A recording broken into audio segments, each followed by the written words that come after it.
The bell above the door of Recon Arms rang at 9:17 a.m. on a Saturday. Nobody looked up right away. That was just how Saturday mornings worked in Fort Davis, Texas. Country music drifting from the corner speaker, the overlapping smells of gun oil and drip coffee. A dozen men scattered between the long glass cases and the rifle racks lining every wall. The kind of place where everyone had something to prove, and everyone thought they were the most qualified person in the room. Brick Tillman was leaning against the far end of the main counter telling Floyd Haskell about his groupings from the previous weekend. He stretched his arms to show the spread. Floyd nodded like a man who had heard this story before but would never say so. Then the bell rang, and Brick looked up. The woman standing in the doorway was wearing scrubs, the pale blue kind that hospitals issued by the truckload, still creased from a long night shift. The name stitched above her left breast pocket read D. Carson, R.N. She was small, not frail, just compact, with her dark hair pulled back fast, the kind of ponytail you tied when you had 3 minutes before clocking out. In both hands, she held nothing but a folded square of paper. Brick's eyes moved to Floyd. Floyd's mouth twitched at the corner. "Help you with something?" Brick called across the floor. He used the particular tone that longtime gun shop employees develop for certain kinds of walk-ins, not rude enough to cause a scene, just weighted enough to communicate that the person had wandered into the wrong place. Dahlia Carson crossed the floor without rushing. She reached the main counter, unfolded the paper, and set it flat on top of the glass case. She didn't look up immediately. When she did, her eyes went straight to Brick and stayed there, calm, direct, and entirely without deference. "I need guidance on a semi-automatic long-range rifle," she said.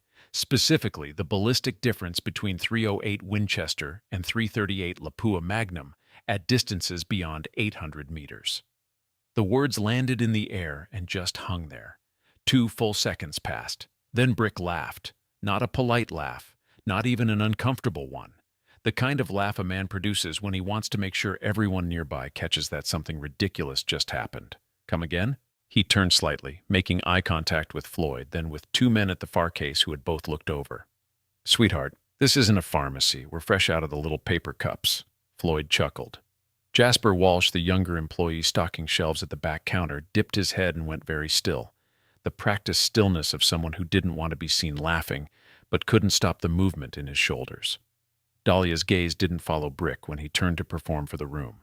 She looked back down at her paper, the way a person looks at a document when they're waiting for a meeting to begin. Not nervous, not offended, just waiting. "308 Winchester," she said, as if the laugh had not happened. "Or 338 Lapua, 800 meters, 12-kilometer crosswind."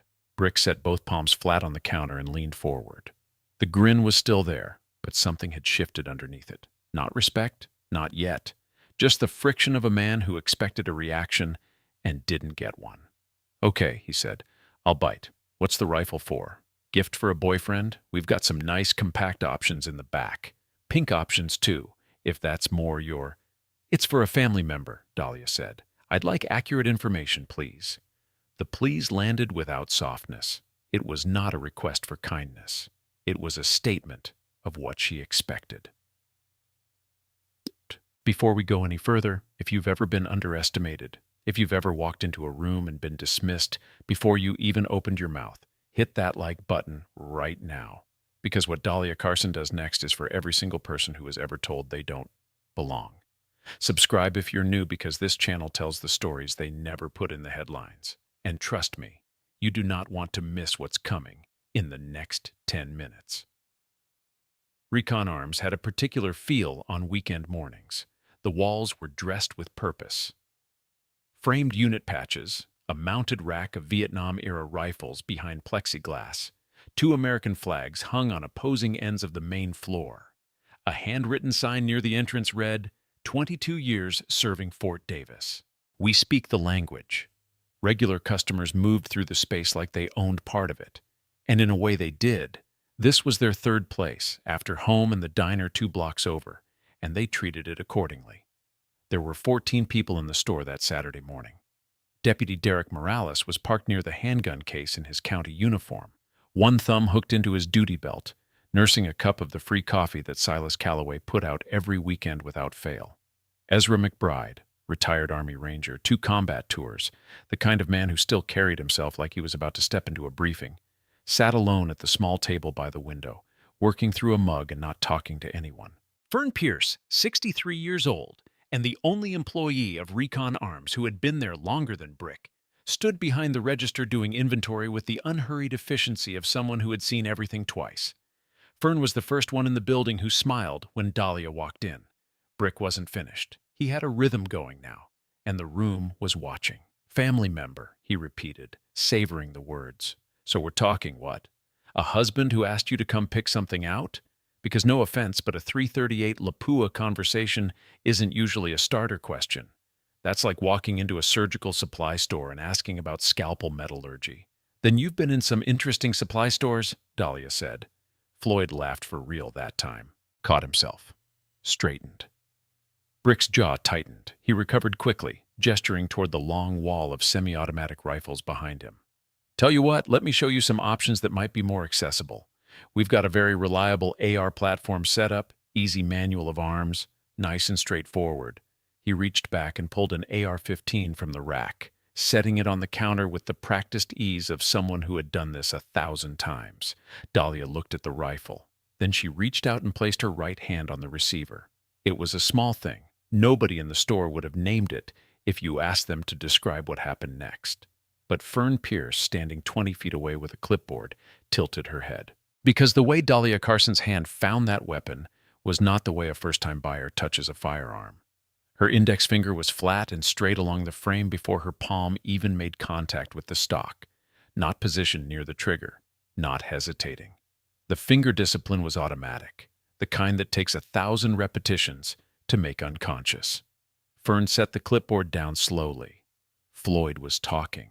Something about caliber, about how the AR platform was a natural progression point, about how he'd personally put over 3,000 rounds through his and it had never jammed once. Dahlia was not listening to him. She was looking at the rifle with the focused, evaluative stillness of someone running a silent checklist. Magazine, she said. Floyd blinked. Sorry? Is there a magazine seated in this? No, it's empty. Obviously, we don't. Then it's not demonstrating the full manual of arms. She picked the rifle up with both hands, checking the chamber, running the bolt back with a click that was cleaner and faster than anything Brick would have expected. She checked the ejection port, angled it to catch the light, and set it back down. What's your supplier on the uppers? The question had no hostile edge. It was simply a question. But it belonged to a different conversation than the one Brick thought they were having. Our supplier is... Floyd paused. He looked at Brick. Brick stepped in. We source from 3 manufacturers, all quality. But I don't think the supplier chain is really what you need to be focused on right now. You're right, Dahlia said. I'm focused on the 338 Lapua question. From the table by the window, Ezra McBride set down his coffee. He didn't say anything. But he was watching now, with the particular quality of attention that a man gives to something he can't quite categorize. Jasper Walsh chose this moment to insert himself. He was 26, had been at Recon Arms for 18 months, and had developed the habit of using technical vocabulary to deflect from the fact that he still deferred to Brick on everything. He carried a detached scope to the counter and set it down.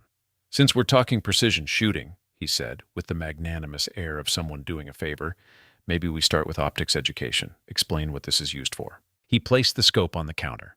He had mounted it backwards. It was subtle, barely perceptible. The kind of deliberate wrongness that was deniable. Oh, I must have set it down that way without thinking. But pointed.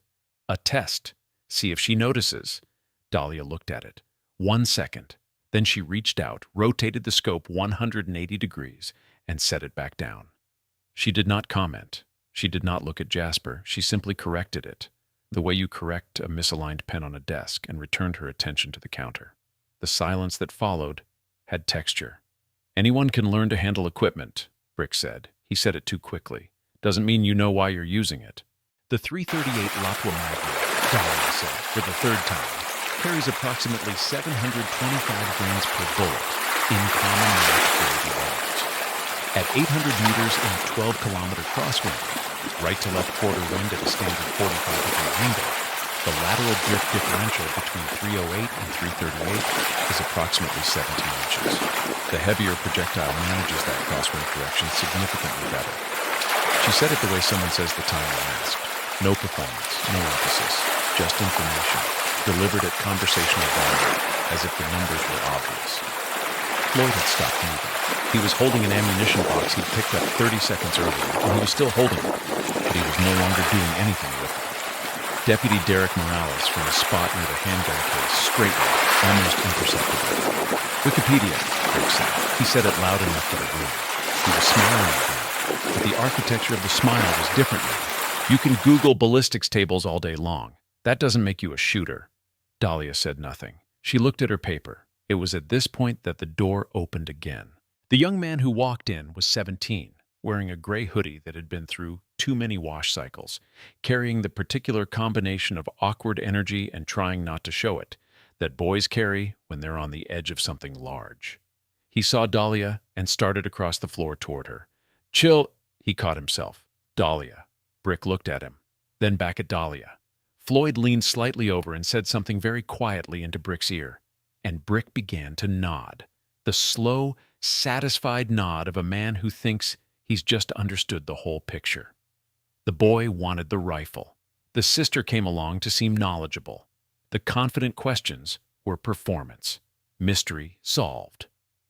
That your brother? Brick asked. Dahlia looked up. She did not answer Brick. She raised one hand, palm open, toward the teenager. A gesture so small as it absolutely clear that the young man stopped midstream, redirected, and went and sat down in the chair 20 yards away. No question, no protest. He just sat. Fern Pierce, watching from the register, lifted her clipboard and put it in the table. Brick interpreted what he just said as a signal. Elder sister, protected, had briefly kicked him. He filed it away in a comfortable explanation of the movement. He did not consider what it meant when the 17-year-old responded to a single hand gesture with the precision of a well-understood instruction. Right, Brick said. He paused. Look, I get it. Kids going into the military, they're doing their research. That's admirable. But there's a difference between writing out long-range calibers and actually knowing what you're talking about. He gestured into the store. These guys here, most of them have field experience. Some of them have combat experience. They were all right to walk in here and talk ballistics. You walked in here 20 minutes ago in scrubs. Several of the regulars were watching. Two of them were almost smiling. Dahlia looked at Rick, just looked at him. Has the MK-14 EBR come back into stock? She asked Fern. Fern startled slightly. We have one, yes. It's in the back case. Could I see it? Fern looked at Brick. Brick, after a beat, nodded. The nod of a man who had decided to let the world run. Jasper retrieved the Mag 14 enhanced battle rifle from the back case and brought it to the counter. It was a designated marksman rifle, semi-automatic, originally developed for special operations use.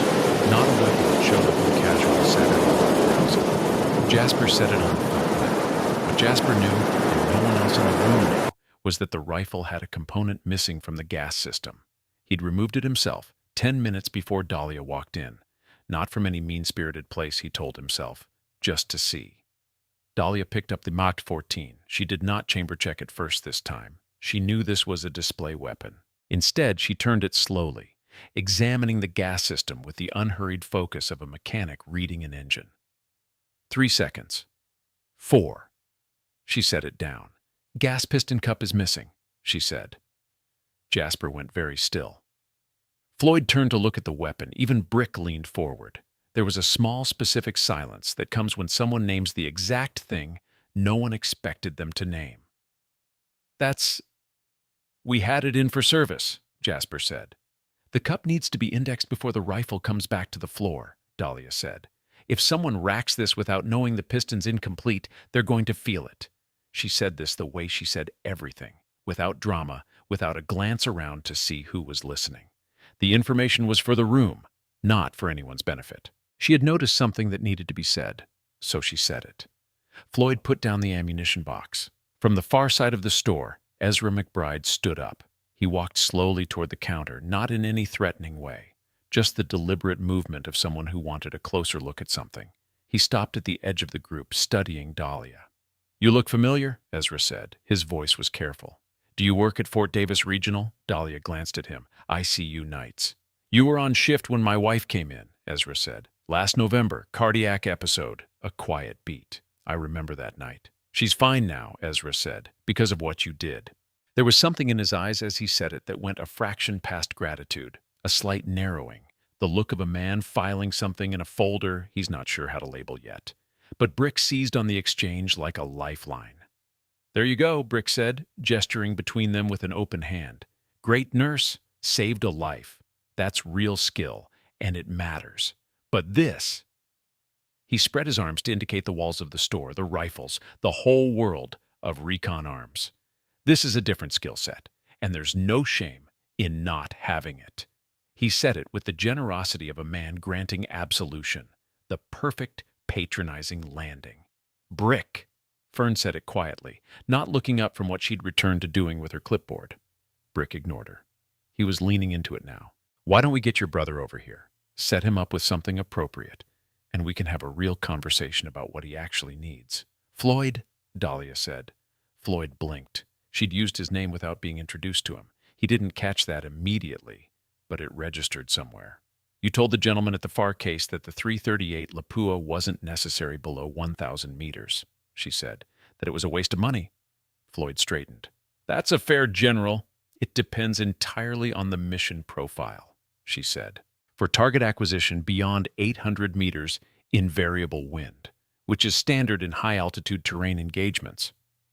The 338 outperforms the 308 on retained velocity and wind resistance by a margin that isn't academic. It's the difference between a first-round hit and a second shot that gives away your position. The word position sat in the air. Your position. Not the shooter's position, not the operator's position. Your position. The phrasing of someone who had been in one. Ezra McBride heard it. He picked up his coffee cup, looked into it, set it back down. Brick heard it too. He chose not to examine it. "You know what? I'm going to get our store manager." "Your store manager is Silas Calloway," Dahlia said. "He's in the back office. He was a master sergeant, MARSOC, active from 1990 to 2012. He can answer my question about the 338 if you'd prefer." Every person in Recon Arms who had been pretending not to listen stopped pretending. Brick's expression went through several stages very quickly. "How do you know who Silas is?" "It's on the wall," Dahlia said. She wasn't wrong. A framed photograph hung near the back hallway. Silas Calloway in uniform, younger, with a unit patch and a citation beneath it. It had been there for 11 years. Most people who came into the store never read it. Dahlia had read it in the 30 seconds she'd stood by the door when she first walked in. Brick recalibrated. He glanced at Floyd, who gave a small, nearly invisible shrug. The two of them retreated slightly, not physically, but strategically. Deputy Morales had moved from the handgun case and was now standing closer to the main counter, and he had his phone out, though he wasn't looking at it in any casual way. "I need to step away for 1 minute," Derek said to no one in particular. He walked to the small computer terminal that Recon Arms used for background check processing and began typing. His movements were deliberate, and he was not subtle about what he was doing. He was running her name. D. Carson. The result came back in under 45 seconds. Derek read it once. Read it again. His face did not change in any obvious way, but he turned slightly away from the counter, as if to think. The screen said, "Record sealed. Federal jurisdiction. Access restricted. Contact Department of Defense for further information." Derek turned the thought over. Federal seal on a civilian nurse from a regional hospital. He glanced across the floor at Brick and made the small sideways tilt of the head that meant later. Brick caught it and nodded. "We're at the halfway point, and I need to pause right here. Because what's about to happen inside Recon Arms is the moment this entire story has been building toward. If this video has you holding your breath, share it with someone who needs to see it today. Every share helps this channel keep bringing you stories like Dahlia's.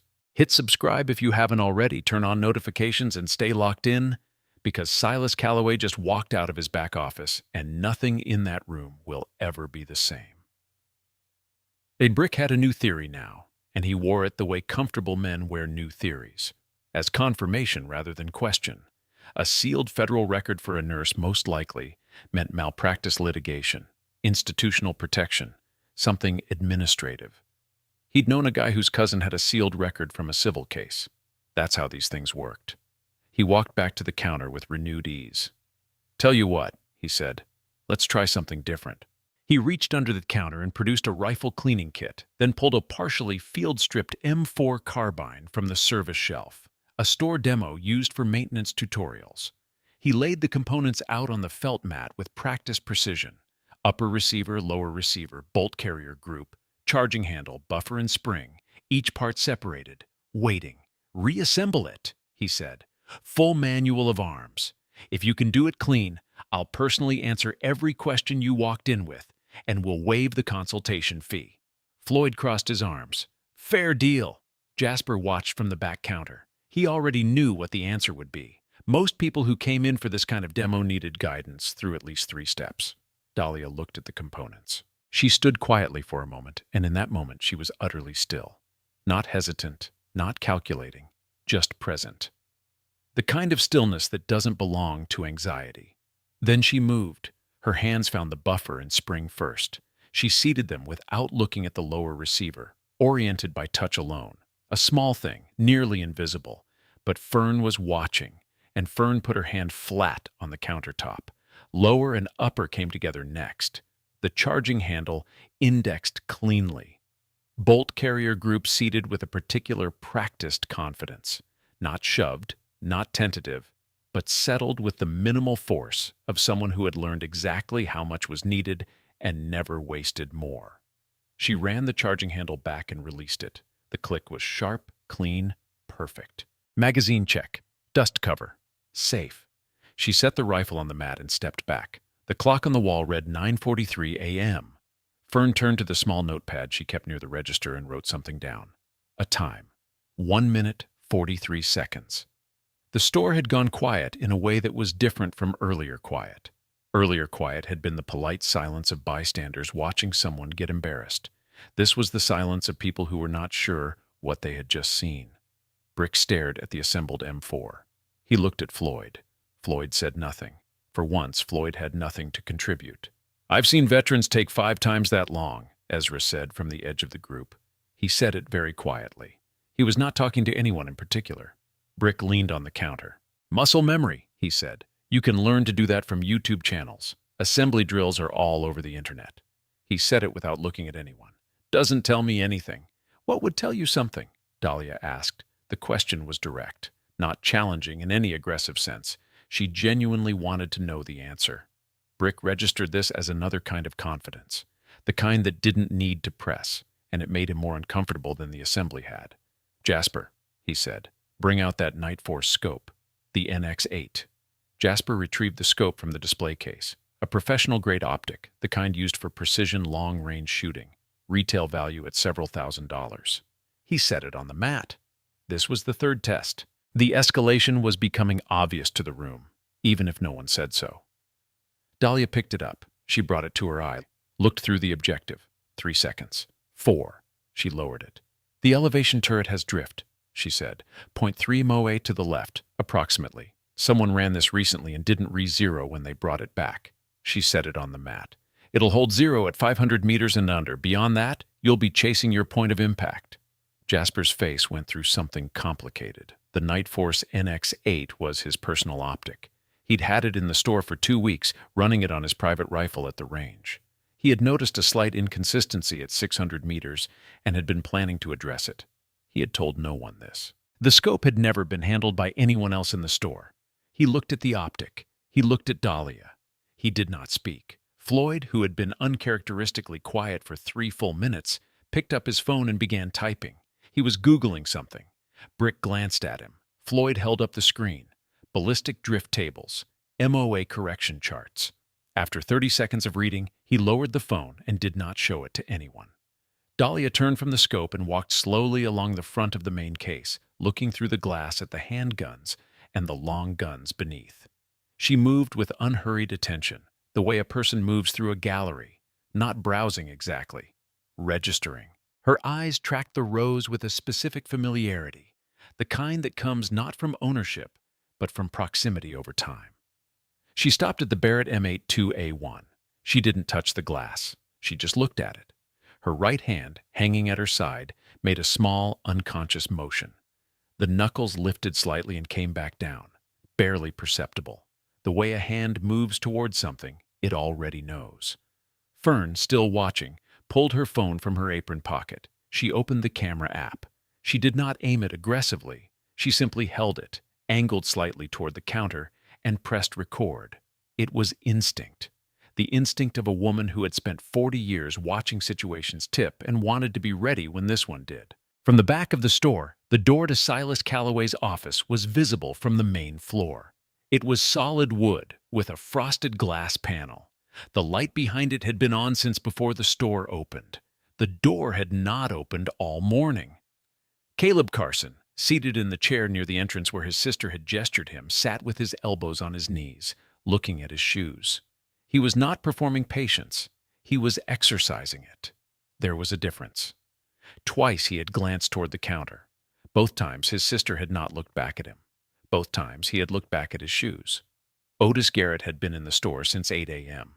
He had used the indoor range in the back for 45 minutes, come out to refill his coffee twice, and by 9:30 was sitting at the range check-in desk with the particular ease of a man who intended to stay until someone asked him to leave. He was not drunk? Not yet, not exactly. But he was on the back slope of the previous evening and had not entirely cleared it. Otis had been listening to the conversation at the main counter with growing amusement. He pushed himself up from the desk and carried his coffee toward the main floor. "You know what I love about this?" he said to no one, to everyone. To everyone. He gestured loosely toward Dahlia. The confidence, the absolute, unshakable confidence. He looked at Brick. "Brick, you remember Danny Ferrara? Had that same energy. Came in here once, talking about subsonic 300 blackout suppressor." He laughed. Turns out he'd read about it in an online forum. "I remember Danny," Brick said. He was smiling again. The smile had evolved, still a performance, but thinner now, held up by stubbornness rather than genuineness. "Here's the thing." Otis set his coffee down at the end of the counter and leaned over. He was talking past Dahlia now, talking with her. "There's a difference between knowing about something and knowing something. Reading about combat shooting is not the same as..." He stopped because Dahlia Carson had turned and was looking at him directly. The quality of the attention in that look was not what he expected. It was not irritation. It was not embarrassment. It was not quite appraisal, not quite recognition, not quite warning. It was a look that belonged to someone who had, at some point in their life, learned to assess threats quickly. Otis laughed again, but it came out slightly differently. "I'm just saying." Dahlia returned her gaze to the counter. Caleb Carson had come partway out of his chair. His sister raised one hand, palm back toward him. A closed, deliberate gesture. "Stay." Caleb sat down immediately. No hesitation, no argument. Otis watched this, Floyd watched this, Brick watched this. None of them commented on it.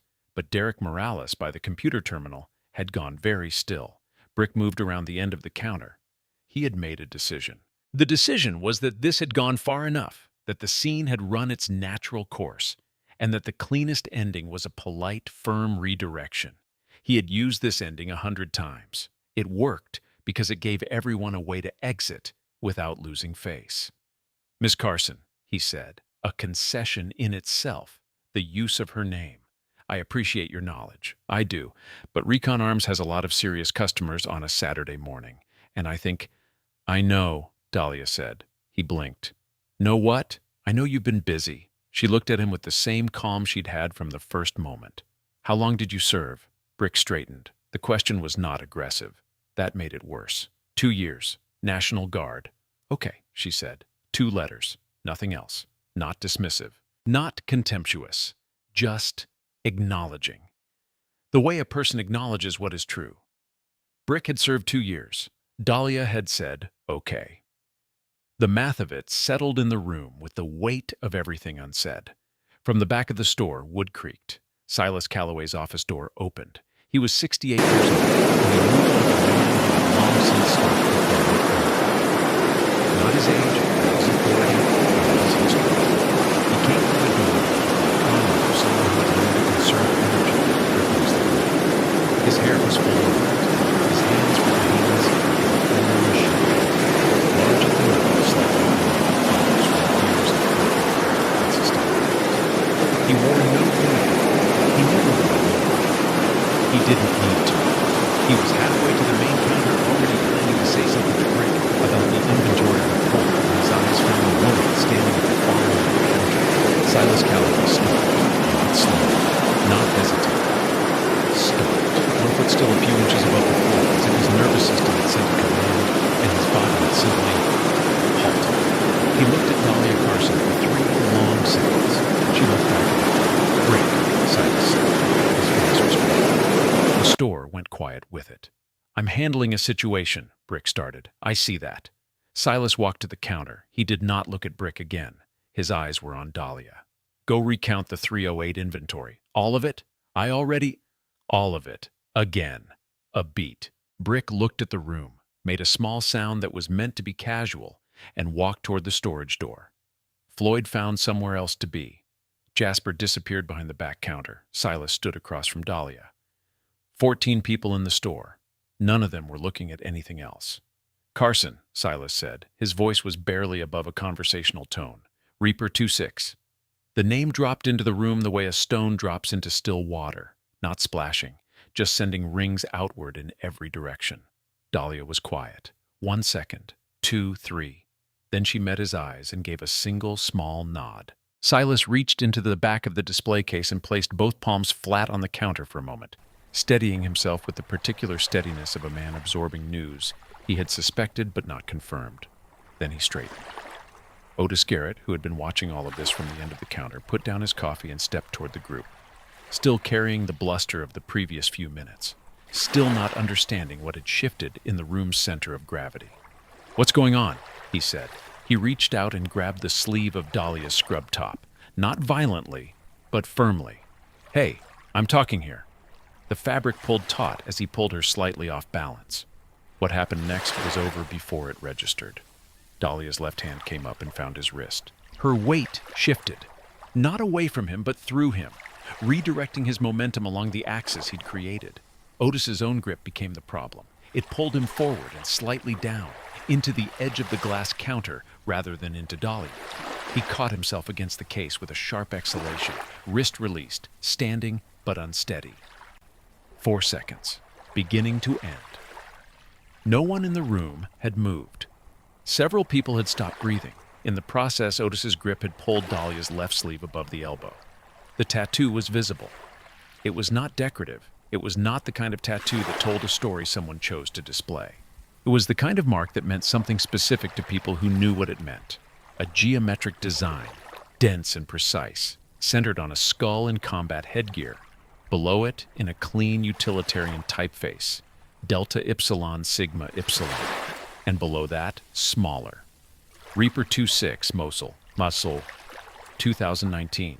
The Greek letters, the unit designation, the call sign. Ezra McBride stood up from his chair. The legs scraped the floor in the silence. His coffee mug was still in his hand, and he put it down on the nearest surface without looking at it. Holy cow, he said, barely above a whisper. That's a Delta Alpha. Silas Calloway, 68 years old, a MARSOC Master Sergeant, 12 years retired, a man who had not stood at attention for another human being since his own retirement ceremony, pulled his shoulders back, lifted his chin, and brought his right hand to the middle of his right. Full military salute, steady, precise, unhurried, the way it's supposed to be in a class. The store was absolutely silent. Fern Pierce and slightly unsteady behind the camera. Part 5. The salute held for 3 full seconds. In the military, a salute is not a prayer. It is not a formality provided in automatic, or a civilian shake hands. A salute, the real one rendered by someone who understands its weight, is a declaration. It says, I see what you are. I recognize what it calls you. Silas Calloway's death did not.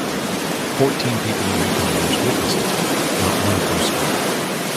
The country music from the corner speaker moved into a new song at some point in the last few minutes, but no one was hearing it now. The sound existed in the room the way ambient noise exists in a dream, present but irrelevant, running beneath something that had taken up all available attention. Dahlia Carson looked at Silas for a minute, and she brought her own light, not to her brow. Her arm was still partially elevated toward the window. A fraction of the discipline she'd been suppressing for the last 4 minutes surfaced for one invisible second, like a structure showing itself in the water. Then she rolled over her sleeve. Silas grabbed his side. Otis Garrett was still leaning against the glass case, collecting himself, wrist held loosely in his other hand. He was looking at Silas. He had known Silas Calloway for 9 years. He'd been coming into recon with him since the day. Had shared coffee at his cafe on Saturday mornings. He had never seen Silas salute anyone else. Silas, Otis said. His voice had lost its earlier bluster completely. It was just a man saying asking a question he didn't know how to finish. Go sit down, Silas said. What? No edge. Just the voice of someone who had decided what the next 5 minutes would look like. Arranging the room for Otis went and sat down. His right eye had a look at the question.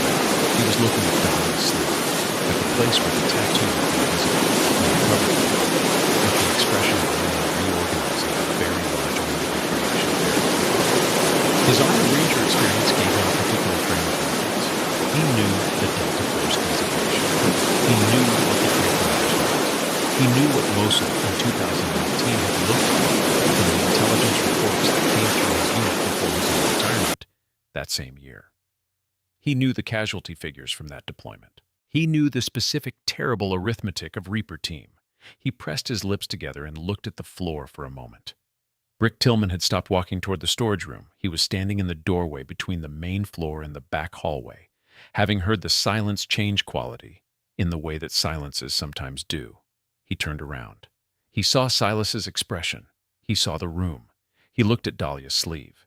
He did not yet understand what he was looking at, but he understood that the explanation he'd built, the nurse doing research explanation, the sister helping with purchase explanation, the sealed record from malpractice litigation explanation, had just become structurally unsound.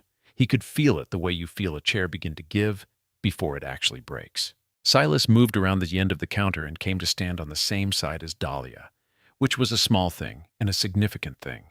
He faced the room.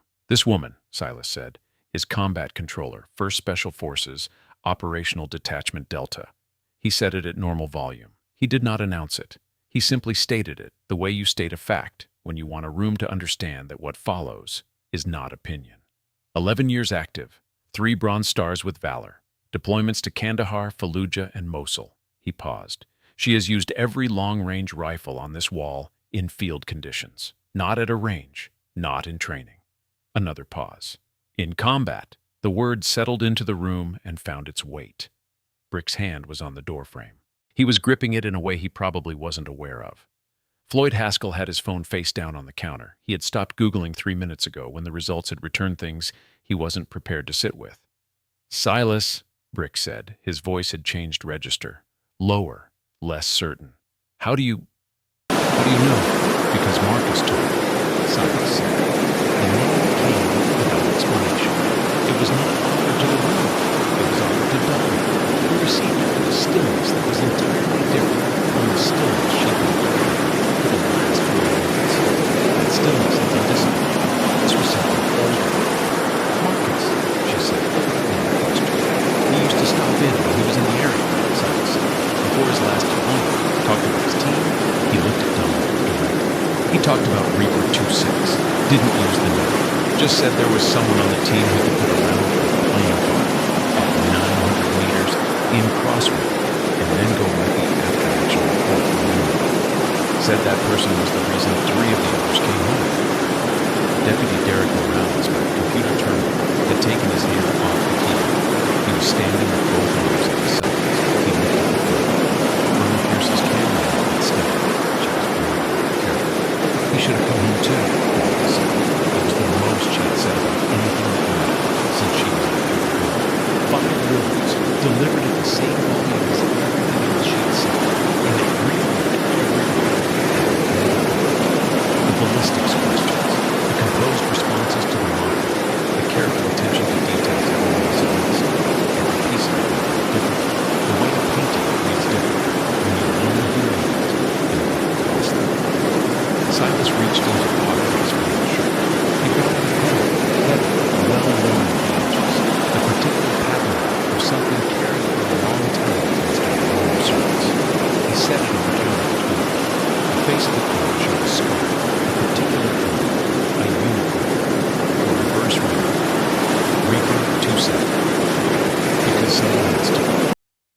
Dahlia looked at it for a moment without touching it.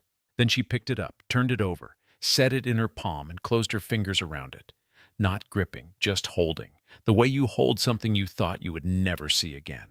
He left it with me 2 weeks before Mosul, Silas said. Said to give it to someone who'd earned the right to carry it. He looked at the coin in her closed hand. I've had it for 5 years. Caleb Carson, from his chair near the entrance, had his head down. His shoulders were moving in the controlled way of someone who was not going to do anything demonstrative in a room full of strangers, but was also not entirely in control of the pressure behind their ribs. Jasper Walsh, standing behind the back counter, said, "Ma'am." Just that. One word, offered into the air, like the first sentence of an apology he didn't have the vocabulary for yet. Brick came back into the room. He walked slowly, the way a man walks when he's recalculating every step. He stopped at a reasonable distance from the counter, not approaching it, not retreating. He looked at Dahlia. He opened his mouth, and his first attempt produced nothing. He closed it, tried again. "I owe you," he stopped, started over. "I was completely wrong." He said it without the buffer of but, without qualification. The sentence stood alone. "About everything I assumed about why you were here, and about what I said to you." Dahlia looked at him for a moment, not coldly, not with satisfaction. The look was the same one she'd given him when he'd said he served 2 years. Direct, acknowledging what was true, not ornamenting it. "You didn't know," she said. "That's not an excuse." "No," she agreed. "It's not." That was the end of it. Not forgiveness delivered as a speech, not a moral delivered for the room, just an exchange between two people who both understood what had happened and what it meant. Brick nodded once, and there was something in the nod that was not comfortable. It was the nod of a man accepting something he would be thinking about for a while. Silas was watching all of this with the expression of a man who had spent a career assessing people. "Why don't you tell me what you actually need today?" he said to Dahlia. "Let's start there." Dahlia glanced toward Caleb, then back. "My brother is enlisting. He's been accepted to 38th Infantry, pending fitness certification. He's got his qualification testing in 6 weeks. She set her paper on the counter and the original paper she'd walked in with. "He's a decent shot. He needs to be better. I want to make sure he's working with the right equipment before he goes to basic, so the fundamentals are already in his hands." Silas picked up the paper. "Read it." His expression shifted into something more specific. Not surprise, but the focused attention of a professional being presented with a well-considered problem. "You want him running a precision platform before he ships. I want him understanding the difference between a tool and a weapon before anyone hands him one in the field," Dahlia said. "The equipment is secondary to that, but the equipment still matters." Silas nodded. "Jasper," he said, "take the young man over to the 300 blackout and the precision bolt section. Let him handle both. Don't pitch, just let him feel the difference." Jasper came around the counter without being asked twice. He crossed the floor to where Caleb was sitting and said, in a voice that had shed everything it had been carrying an hour ago, "Hey, want to come look at some rifles?" Caleb stood up and glanced at Dahlia. She gave a small nod, the same economy of gesture she'd used all morning, but warmer now, angled slightly differently. "Permission and something else. Go. This is what we came for." He followed Jasper. Gisela McBride waited until the young man and Jasper were across the room. Then he walked to the counter and stood next to Dahlia. He put his hand out. She shook it. "Thank you for your service," he said. It was the most inadequate phrase in the English language for what it was trying to hold, and everyone standing in earshot knew it. But Ezra said it with the weight of a man who had come home from deployments himself and understood the gap between the phrase and the reality, and who said it anyway because sometimes the inadequate thing is still the true thing. Dahlia nodded once. "Thank you for yours." The two of them stood there for a moment, not talking, not needing to, in the particular silence that exists between people who have looked at the same darkness from different angles. Floyd Haskell was sitting on the stool at the far end of the counter. He had not tried to add anything to any conversation in the last several minutes, which was unprecedented for a Saturday morning at Recon Arms. He was looking at his phone again, not Googling this time, reading. He had found the archived press coverage from the Mosul operation in 2019, the publicly available reports, the names that had been released, the description of what the team had extracted from a compromised insertion point under sustained fire. He put the phone face down again. He did not look up for a while. Deputy Derek Morales crossed from the computer terminal to the main counter. He stopped in front of Silas. "I ran her name," he said. Silas looked at him. "Federal seal. DOD access required." Derek paused. "I thought it was litigation." "Most people would," Silas said. Derek looked at Dahlia. "Ma'am, I apologize. I came to the wrong conclusion, and I acted on it." He straightened his posture. Not quite military bearing, but something adjacent to it. The instinct of a man who'd once trained for something larger than county law enforcement. "I'd like to make a different kind of inquiry, if that's appropriate. The county is building out a rapid response training program. We've been looking for someone qualified to consult on close-quarter judgment calls and long-range threat assessment." He reached into his breast pocket and produced a business card. Set it on the counter. "That's a standing offer, not a sales pitch." Dahlia looked at the card, did not pick it up immediately. "I'll think about it." "That's all I'd ask," Derek said.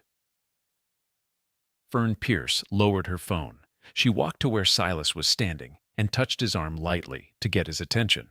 "I have 47 minutes, she said quietly. "A video." Silas looked at her phone. He was quiet for a moment. "Delete it," he said. Fern blinked. "Silas, It's her story," Silas said. "Not ours to circulate." Fern looked across the room at Dahlia, at the back of her, where she was standing at the counter looking at the rifle rack with Silas's earlier comment still settling between them. She looked at the sleeve that covered the tattoo. She thought about the way Dahlia had walked into this store at 9:17 a.m. in scrubs from a night shift, carrying a piece of paper with her brother's needs written on it, and had not explained herself once. Not one time. Had not said, "Do you know who I am?" Or "I've been places that would make your hair stand up," or any version of the 100 things a lesser person might have reached for. Fern opened her phone, deleted the video, put the phone back in her apron pocket. She picked up her clipboard and went back to inventory. Silas took Dahlia into the back display area where the precision rifles were kept, the ones not behind glass, the ones that required a particular kind of conversation to access. He pulled the Barrett MRAD from its rack. 338 Lapua Magnum, multi-role adaptive design, a rifle that had been used by Special Operations Forces across 3 theaters. He set it on the long counter. Dahlia ran her hand down the stock. She was not performing anything now. There was no room to perform for. It was just her and Silas and the rifle and whatever the next thing was. "No charge for the consultation," Silas said. "I can pay for my time," Dahlia said. "I know you can." He looked at the rifle, then at her. "I'm not doing it because you can't. I'm doing it because Marcus would have wanted to be the one standing here talking to you, and he isn't. And this is the closest thing I've got." Dahlia was quiet for a moment. "He mentioned you," she said, "after Kandahar. He said if he ever left the service, he was going to come work in a gun shop in Texas." A small pause. "He said the owner was the best shooter he'd ever met outside his own team." Silas made a sound that was not quite a laugh. "He was being generous." "He wasn't," Dahlia said. "Marcus wasn't generous with compliments. He was accurate." Silas looked at her. "Yeah," he said. "He was." They stood there for a moment with the rifle between them and the weight of someone absent, pressing down on both of them in different ways. Grief among veterans has a particular character. It is not public. It does not narrate itself. It does not look for witnesses. It is simply there, like a piece of equipment you carry and do not put down. "You picked nursing," Silas said. It was not a question exactly. "I had to do something with my hands," Dahlia said. Silas nodded. He understood this completely. "The ICU," she said, "is the closest thing to a forward aid station that exists in a civilian context. You make decisions quickly. You don't always have everything you need. You work with what's in front of you." She looked at the Barrett. "The outcomes aren't always good, but you show up anyway." "That's all it ever was," Silas said. "That's all it ever was," she agreed. Dash across the store, Caleb was standing at the bolt-action counter with Jasper. The dynamic between them had changed entirely, and neither of them was pretending it hadn't. Jasper was demonstrating the difference in trigger pull between 2 precision rifles, a Ruger Precision and a Tikka T3. Letting Caleb feel both, explaining why a clean break mattered more than pull weight in the field. Caleb was listening with the kind of focus that only appears in people who understand that the information they're receiving will matter later. Not student focus, something more serious. Your sister taught you trigger discipline, Jasper said. It was not a question. He had watched Caleb handle the Ruger, and he had seen the index finger placement. Caleb looked at him. She taught me everything worth knowing, he said. He said it simply, without sentimentality. A statement of fact about the structure of his world. Jasper nodded. He stopped, chose the word carefully. She's something different. Yeah, Caleb said. She is. Jasper picked up the Tika again, showing Caleb the bolt operation. When you get to basic, he said, they're going to hand you an M4 and tell you it's the most important piece of equipment you own. They're right. Learn it the way she taught you. Everything else is secondary to knowing your weapon. Caleb absorbed this. Then, have you served? Jasper shook his head. No, almost enlisted out of high school. Didn't. A small pause. Days like today make me think about that differently. Brick Tillman had been standing near the storage room door for several minutes, not moving, not talking, in a state that a careful observer might have identified as genuine reckoning. The process of a man who had spent the morning building a structure that had just been demolished and was now surveying the rubble without the comfort of knowing whose fault it was. His instinct wanted to find a way to assign the collapse to external factors. The instinct was losing. He crossed the floor and stopped a few feet from where Caleb was standing. Hey, he said. Caleb looked at him. Your sister. He stopped, started again. She's something different, your sister. He put a hand on Caleb's shoulder, briefly, awkwardly, with the earnestness of a man who has not practiced at this. When you go in, remember what she is. Keep that in front of you when it gets hard. Caleb studied him for a moment. I will, he said. Brick nodded. He removed his hand and walked away faster than necessary, back toward the main counter, and picked up a clipboard and began doing something with inventory that did not require him to make eye contact with anyone. The conversation in the back display area had moved from the Barrett to the configuration Caleb would need, to the training regimen Dahlia had built for him over the previous 4 months, and finally to the question that had been sitting underneath the surface of the morning. You're in the transition program, Silas said. Dahlia paused. What do you know about that? Marcus mentioned it, before Mosul. Silas kept his voice level. He said the program was voluntary, post-mission civilian reintegration, 18 months. He said 2 people from the team were going in. He looked at her. He made it sound like a good thing. It is a good thing, Dahlia said. Mostly. Mostly, Silas repeated. She looked at the rifle. The hard part isn't the adjustment to civilian life, she said. The hard part is being in a room full of people who look at you and see a nurse and having to decide every single day whether to let them be wrong. She turned the Barrett slightly on the counter. Sometimes you let them be wrong because it doesn't matter. And sometimes you walk into a gun shop on a Saturday morning, Silas said. The corner of her mouth moved. It was not quite a smile, but it was adjacent to one. A small, dry, tired expression that had things underneath it that the morning had not fully reached. Caleb enlisted without telling me first, she said. He's a good kid. He's smart, he's disciplined, he's got better instincts than I did at his age. A pause. I'm not worried about whether he'll make it. I'm worried about what making it costs. Silas was quiet for a moment. You can't carry that for him. I know, she said. I'm trying to give him the best possible equipment and get out of the way. That's all a good leader ever does, Silas said. Dahlia looked at him. Something passed across her face. Not surprise exactly, but the response of someone hearing a truth they had told themselves before and needed to hear from outside their own head. How is the nursing? Silas asked. Hard, she said. Right, necessary. She picked up the Barrett with both hands, testing its weight. There's a man in my ICU right now. Retired Army, 61 years old, double bypass last week. He doesn't talk much, stares at the ceiling mostly.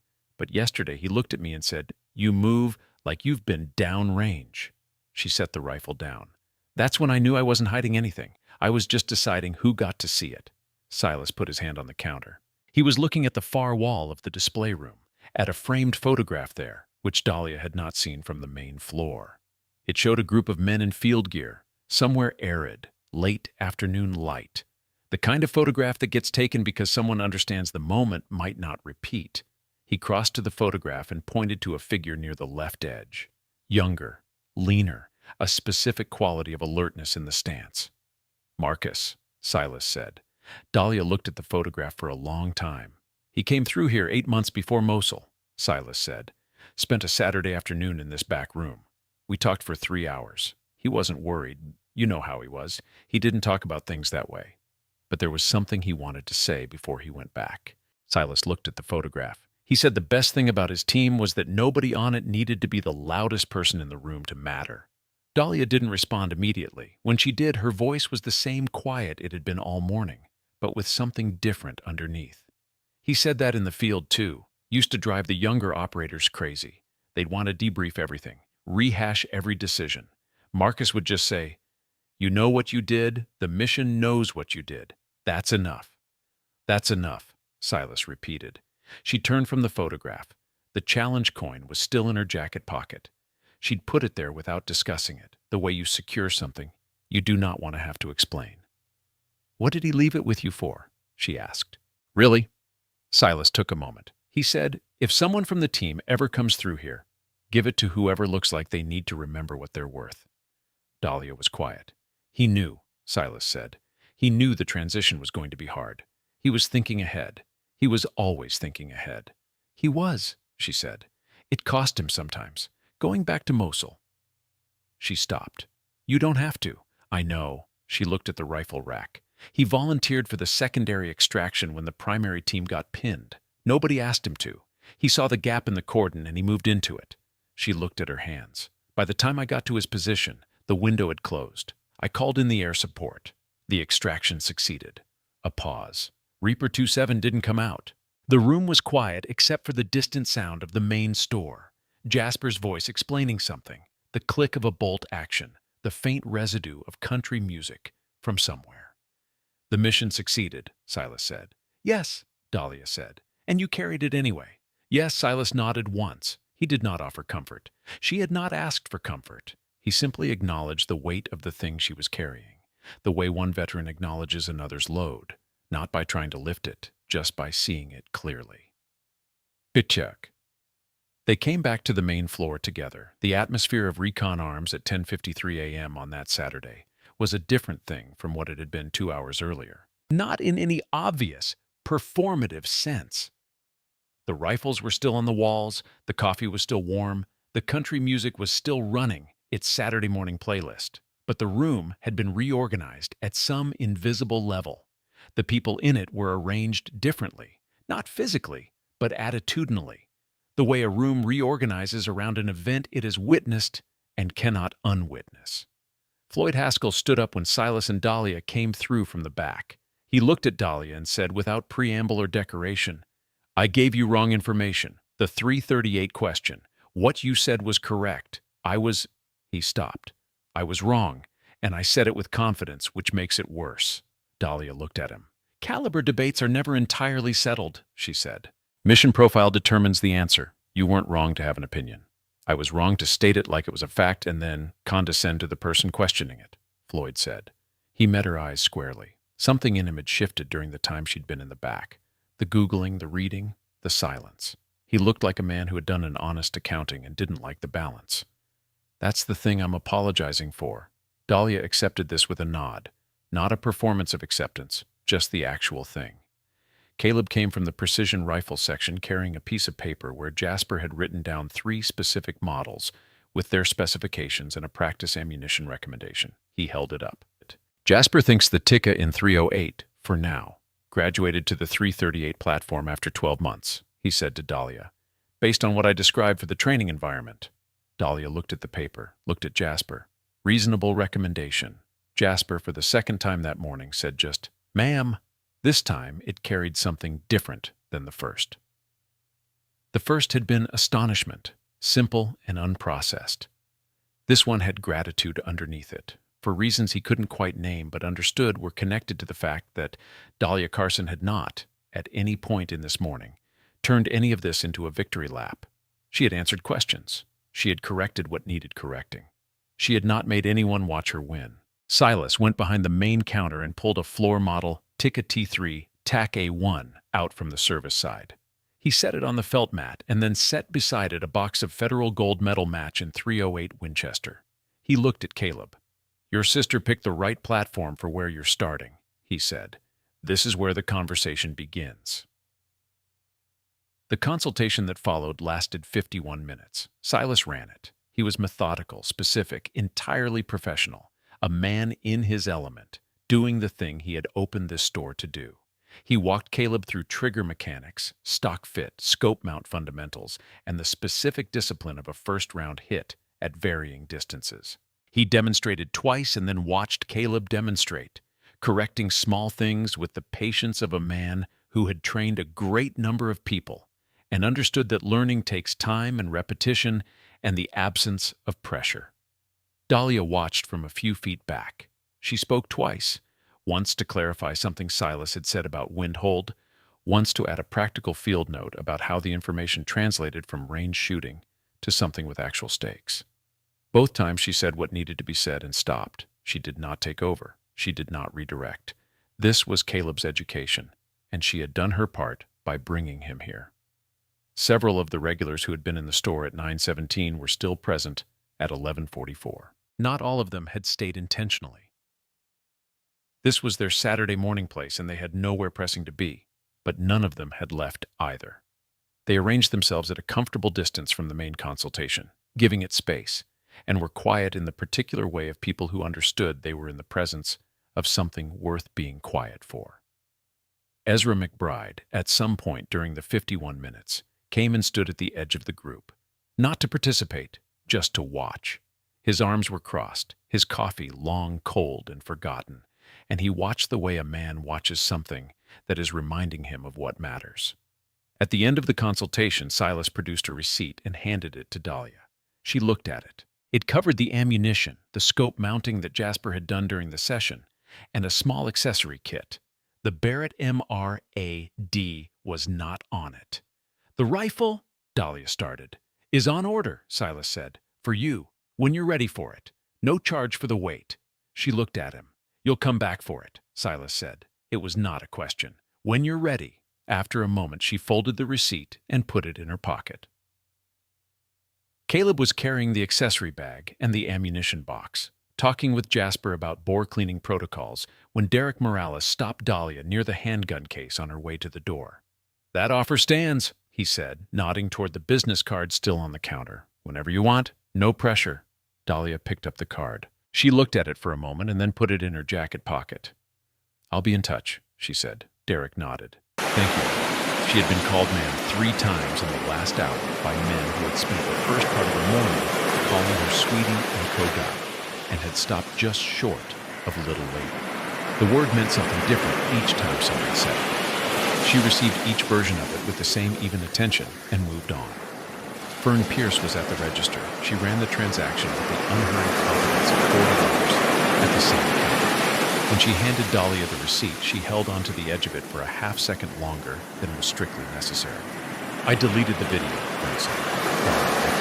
"Silas said to," Fern said. "But I want you to know, I would have anyway, after I thought about it." She released the receipt. "What you did in here today, the way you handled yourself, you didn't owe anyone in this room anything." "I know," Dahlia said. "I want you to know that I know that," Fern said. Dahlia looked at her for a moment with the most direct, unguarded expression she'd offered anyone all morning. Not warm exactly, but real, present. "Thank you, Fern," she said. It was the first time she'd used the woman's name. Fern straightened and went back to her inventory. Brick was waiting near the door. He had positioned himself there not to block it. He was standing to the side, making it clear the exit was entirely open, but simply to be there when she passed. Dahlia saw him and stopped. "I want to say something," Brick said. "That isn't an explanation." "All right," Dahlia said. "What I did this morning, the way I talked to you, the assumptions I made, that's on me. Not on your uniform, not on whatever I expected to see when you walked in. Me." He was looking at her, not past her, not at the floor. "I've been doing this job for 11 years, and I thought I knew what I was looking at. I didn't." A pause. "I won't do it again." Dahlia looked at him for a long moment. He was a specific kind of man, not cruel, not fundamentally dishonest, but certain in a way that had gone unexamined for long enough to calcify. The certainty had taken a significant strike this morning. It was not clear yet what would grow back in its place. That was his work to do, not hers. "You served," she said. 2 years. That matters. It's not the same thing, Brick said. No, she agreed. It's not, but it's something. She picked up the bag Caleb had set down to check his phone. The next time someone walks in here and knows things you don't expect them to know, start from curious instead of skeptical. That's all. Brick nodded once. He opened the door for her. Outside, the Fort Davis sun was doing what Texas sun does in the late morning, pressing down with the warm, purposeful weight of something that intends to stay. The parking lot of Recon Arms was half full, a scatter of trucks and SUVs, a couple of motorcycles at the far end. Caleb had gotten 3 steps ahead and was already at the passenger door, checking his phone. Dahlia stepped out and let the door close behind her. The sound of the store disappeared. She stood on the sidewalk for a moment, face up toward the sun, eyes closed. Not in any dramatic way, just a person who had been inside a complicated room for 2 hours and was now in the uncomplicated air. Then her phone vibrated in her jacket pocket. She pulled it out. Unknown number. She looked at it, let it ring, put it back in her pocket. Caleb had looked up from his own phone. "You okay?" "Fine," she said. She started toward the car. "That was something in there," Caleb said. He fell into step beside her. "It was a Saturday morning," Dahlia said. He looked at her sideways. "You know that's not what I mean." She unlocked the car. They got in. The interior held a specific kind of quiet that develops between siblings when they know each other well enough to understand that some things don't need to be said immediately. Caleb set the accessory bag on the back seat, buckled in. "Are you sure I should do this?" Dahlia put both hands on the steering wheel but didn't start the engine. She looked through the windshield at the front of Recon Arms. The sign, the flags visible through the glass, the American flag in the window. "You asked me that 3 months ago," she said, "when you were deciding." "I know. I'm asking again. The answer is the same as it was then." She turned to look at him. "You are going to face things that have no correct response. You are going to be tired in ways you didn't know were possible. You're going to be in situations where the person next to you is the only reason you are still upright." She held his gaze. "And you are going to matter to that person in a way that nothing in civilian life quite replicates. That's real. That's worth something." A pause. "Whether it's worth what it costs, only you can know that. But you already made that decision. Now you just have to honor it." Caleb looked at her. He was 17 years old, and he was looking at his sister the way you look at someone when you understand for the first time that they are carrying something very large and have been carrying it for a long time and have never put it down. "I know you're not going to tell me what happened in Mosul," he said. "No." "Okay." He turned back to the windshield. "Is Marcus the reason you came home different?" Dahlia was quiet for a moment. "Marcus is part of it." She started the engine. "Part of coming home different is just coming home. You'll understand." The phone vibrated again. Same unknown number. She looked at it this time and did not decline the call immediately. She held the phone and looked at the screen for 3 full seconds. Then she set it face down on the center console. "Aren't you going to—" "Later," she said. She backed out of the parking space and pulled toward the lot exit. Inside Recon Arms, Silas Calloway had gone back to his office. He sat in the chair behind his desk, the same chair he'd been sitting in for 22 years, through a series of leases and one building renovation, and the death of his wife, and the growth of this store from a 1,500 square foot operation to the 4,000 square foot space it occupied now. The desk was covered in papers and part lists and a coffee mug that needed washing. He reached into his breast pocket and touched the spot where the challenge coin had been for 5 years. The pocket was empty. He pressed his palm flat against his chest for a moment. Then he stood up, went to the small safe in the corner, and opened it. From the back, behind the registration documents and the emergency cash, he retrieved a photograph. The same photograph that hung in the back display room, but a different print. A personal copy. He looked at the figure near the left edge. Marcus Reyes, Reaper 27. He set the photograph on the desk and looked at it for a moment. Then he went back to the main floor. The parking lot of Recon Arms was empty of Dahlia's car. The Saturday afternoon crowd was beginning to arrive. Different faces, different conversations, the regular second wave of weekend shooters and browsers, and men who came in to look at things they were thinking about buying, and usually didn't. Brick was behind the counter, processing a transaction. His voice was professional, courteous, entirely normal. But there was a quality underneath it, the quality of a man who was doing his job while something else ran in a different register behind it. Floyd Haskell had left. He would not come back the following Saturday, and when he came back the Saturday after that, he was quieter than he used to be. He started asking questions at the counter instead of answering them. Jasper was helping a young woman in her mid-20s choose between two pistol options. He was asking about her intended use, her hand size, her comfort with recoil, before making any recommendation. He was not performing expertise, he was gathering information. It was a small shift that the woman probably didn't notice, but Fern did, from behind the register, and she filed it without comment. Ezra McBride had left before Dahlia, but he had stopped at the register on his way out and said to Fern, in the quiet voice he used when he wanted something to be taken seriously, "That woman is going to matter to a lot of people. I don't know what she does next, but I'd pay attention." Fern had nodded. She had already reached that conclusion. Derek Morales came back at 2:15 p.m. He sat at the small table by the window, Ezra's former spot, and had a cup of coffee. He was in civilian clothes. He left his business card holder on the table, second card up, like a bookmark. The car had been driving for 40 minutes when Caleb fell asleep in the passenger seat, head against the window, the accessory bag wedged between his feet. He had the particular ability of someone young and physically active to go from conversation to sleep in the space of 2 minutes. Dahlia drove in the silence. The unknown number had called twice more. Both times she'd looked at the screen. Both times she'd set the phone down without answering. On the 5th call, she picked up. "Carson," she said. A pause on the other end. Then a voice she recognized. Not warmly, but completely. The kind of recognition that bypasses name and face and goes straight to something more primary. "We have a situation," the voice said. 360-second window. "You're the closest person we trust." Dahlia's eyes stayed on the road. "Who else is on this?" she said. "Nobody yet. We need a primary first." Outside the passenger window, the Texas landscape moved past in the flat, unhurried way of the high desert. Mesquite and caliche and sky that went on longer than seemed reasonable. "I'm not active," she said. "We know," the voice said. "We're asking anyway." Caleb shifted in his seat, still asleep. Dahlia looked at the road. She thought about the challenge coin in her jacket pocket. She thought about a photograph in a back room, a man near the left edge, a unit that had numbered 8 and had come home with 5. She thought about what it cost and what it meant and the things Silas had said. That's all it ever was, and what she had answered.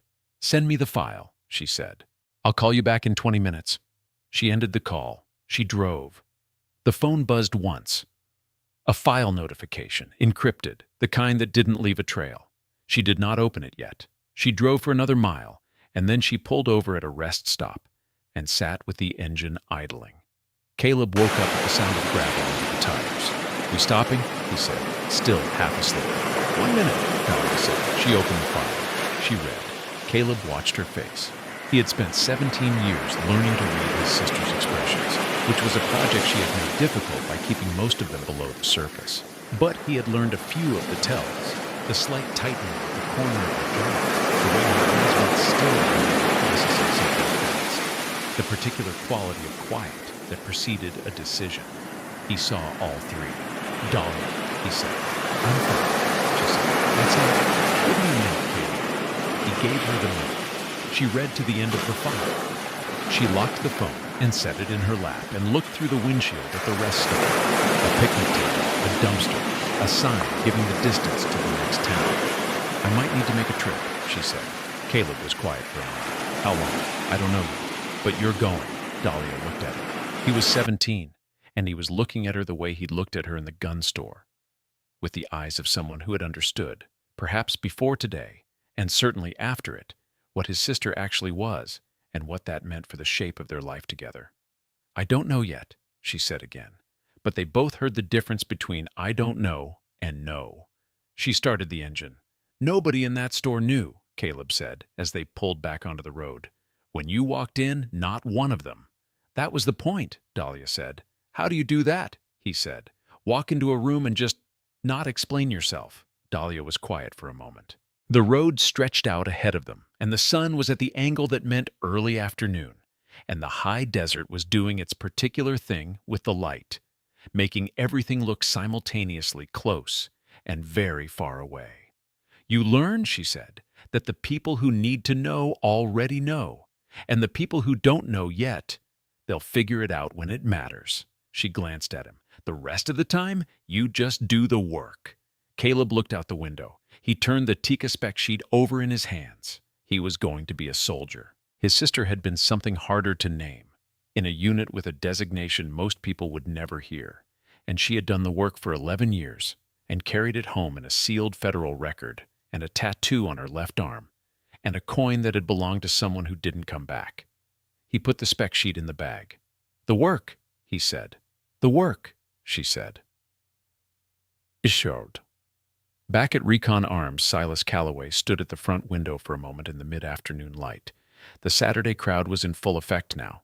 The store was busy, voices overlapping, the comfortable commerce of people who knew what they wanted. Brick was handling 2 customers at once, doing it well, moving between them without condescension, asking questions before giving answers. Something had changed in the way Brick moved through the store. Silas had been watching for it, and it was there. Not dramatic, not announced, but present.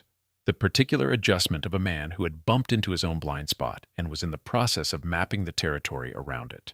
Fern came to stand beside Silas at the window. "You think she'll be back for the rifle?" Fern asked. Silas looked at the parking lot, at the empty space where Dahlia's car had been. "Yes," he said. "When?" "When the next thing is finished," he said. "Or the one after that." Fern considered this. "The coin," she said. "You'd had it a long time. 5 years. Was it hard to give away?" Silas thought about Marcus Reyes in the back room, talking for 3 hours on a Saturday afternoon about his team. About what they were and what they owed each other, and what it meant to be the kind of soldier who didn't need anyone in the room to know how good they were. "No," Silas said.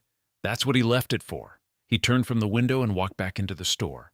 In his breast pocket, where the coin had been, there was only the clean weight of an empty space that had been used well and handed on to the person who needed it next. Outside, the afternoon continued its business in the way Texas afternoons do, unhurried, enormous, and largely indifferent to the specific dramas of the people moving through it. The sign above Recon Arms moved slightly in a wind that smelled of cedar and dry earth. The American flags in the window caught the light, and somewhere on a highway heading south, a phone on a center console showed an encrypted file, a request, and a set of coordinates that were waiting for someone who didn't need to explain herself to anyone in a room to be exactly the right person for what came next. "Welcome back, Reaper,"